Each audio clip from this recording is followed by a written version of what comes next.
नमस्कार, दर्श न्यूज देख रहे हैं आप और मैं हूं आपके साथ दक्षा प्रिया। केंद्रीय मंत्री जीतन राम मांझी अक्सर अपने बयानों को लेकर विवादों में घिर जाते हैं। एक बार फिर से उनका एक बयान आया है जिसको लेकर वो चर्चा में है। दरअसल पिछले दिनों मुकेश अंबानी के बेटे अनंत अंबानी और राधिका मर्चेंट की शादी में तमाम जितने भी नामचीन शख्सियत हैं वो वहां पर पहुंचे थे। बुलावा जीतन राम मांझी जी को भी था, लेकिन वो इस शादी में नहीं गए और जब पत्रकारों ने उनसे सवाल किया शादी में न जाने को लेकर, तब उनका एक बयान आया और इसी बयान को लेकर चर्चा करेंगे। हिंदुस्तानी आवाम मोर्चा के राष्ट्रीय प्रवक्ता श्याम शरण सुंदर सिंह हमारे साथ मौजूद हैं।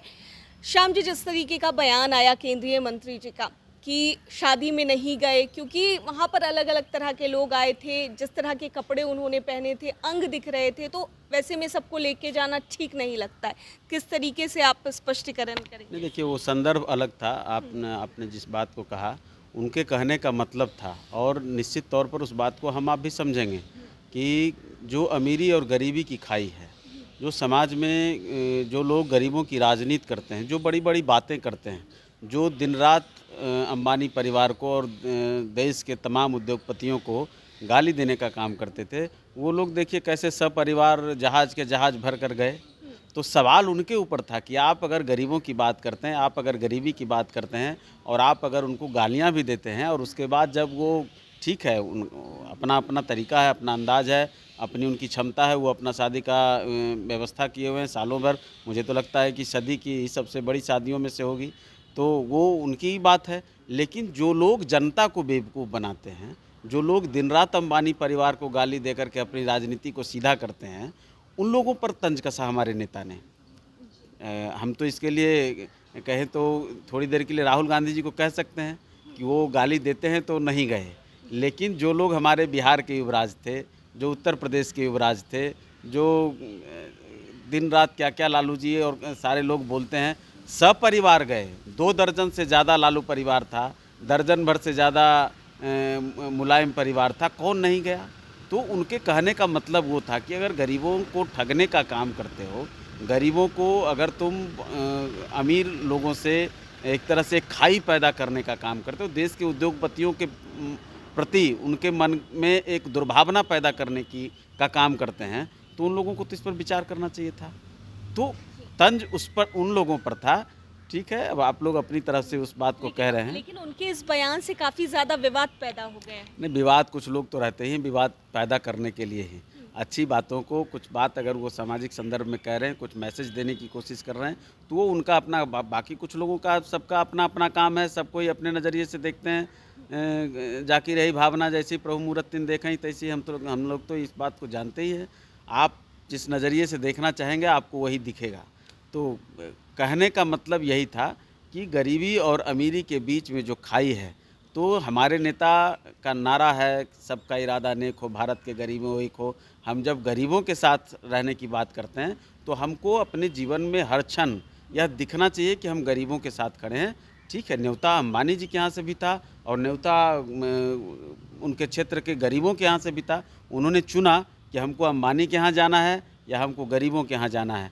तो ये इस बात की चर्चा होनी चाहिए थी मीडिया में, और हम तो आपको भी कहेंगे कि आप लोग कम से कम इस सुई को घुमाइए कि उन्होंने अंबानी जी के न्योते को एक तरह से कहीं ठुकराया नहीं, लेकिन गरीबों के न्योते को उन्होंने ज़्यादा अपना समझा और उनके बीच जाना उचित समझा।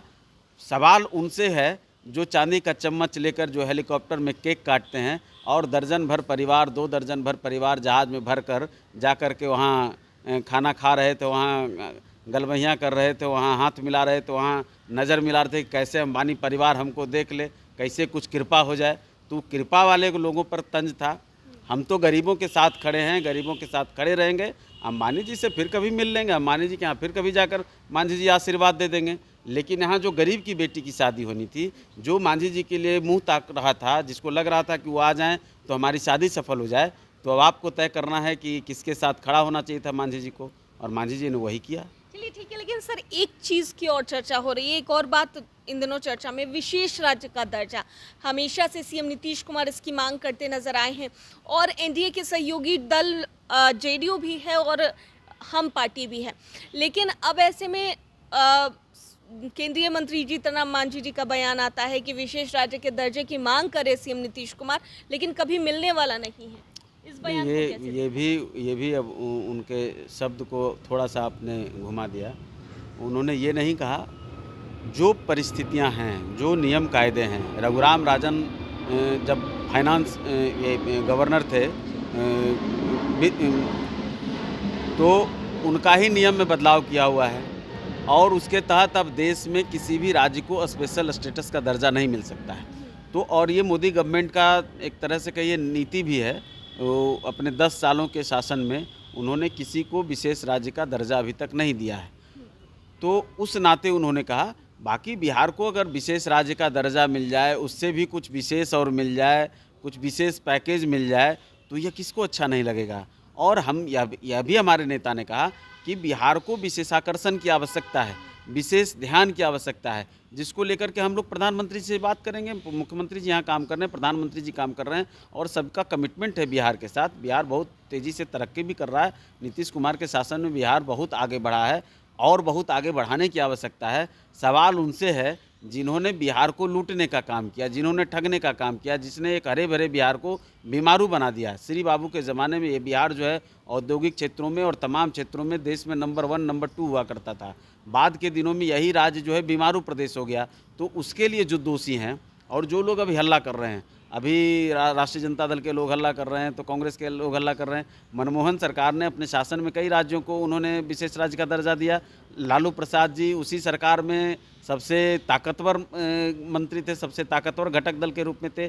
बिहार से 9 मंत्री के सहारे वो मनमोहन सरकार चल रही थी, उसमें उन्होंने क्यों नहीं दिलाया।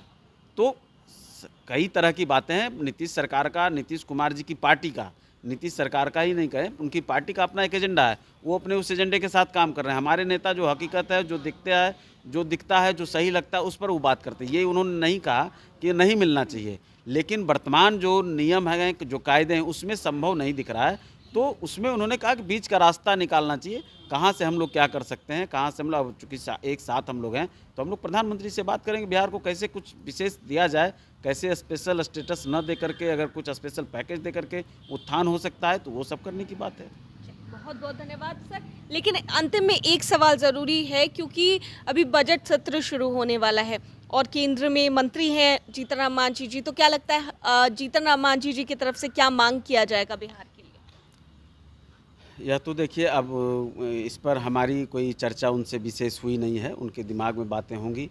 और बाकी अब सेशन शुरू होने के पहले हमको लगता है कि हमारे जो हमारी कोर कमेटी है उसके साथ वो वार्ता करेंगे, उसमें तय करेंगे और कुछ अपने तरफ से मांग करेंगे या घटक दल सब मिल करके मुख्यमंत्री जी से भी बात करेंगे, भारतीय जनता पार्टी के नेताओं से भी बात करेंगे, प्रधानमंत्री जी से भी वार्ता करेंगे। अब संसद में वो किस तरह से उस चीज़ को रखते हैं वो देखना होगा हमको।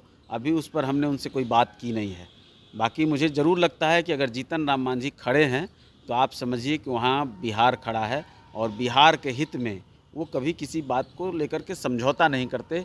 जीतन राम मांझी बिहार के अकेले ऐसे नेता रहे होंगे जो सत्ता की परवाह नहीं करते, सत्ता के अंदर हैं या बाहर हैं, उनकी नीति, उनकी बोली, उनका वचन कभी चेंज नहीं होता, कभी बदलता नहीं है। वो स्टैंड पर अपने कायम रहते हैं और बिहार के हित में जहाँ जो कुछ संभव होगा, अगर किसी का पैर पकड़ना होगा तो वो भी हम कर लेंगे, किसी का हाथ पकड़ना होगा तो वो भी हम कर लेंगे, किसी को कुछ कहना होगा तो वो भी हम कर लेंगे, और कहीं कुछ आंख दिखाकर भी अगर कुछ बात करनी होगी तो वो भी हम कर लेंगे। आप इत्मीनान रखिए, बिहार के हित में जीतन राम मांझी खड़े हैं और मुस्तैदी से उस चीज़ के लिए कमिटेड हैं।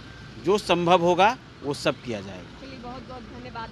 तो देखिए, साफ तौर से हिंदुस्तानी अवाम मोर्चा के राष्ट्रीय प्रवक्ता श्याम शरण सुंदर सिंह क्या कुछ कहते नजर आ रहे थे, आप सुन रहे थे। कैमरा पर्सन ऋतिक के साथ मैं दक्षा प्रिया, दर्श न्यूज़, पटना।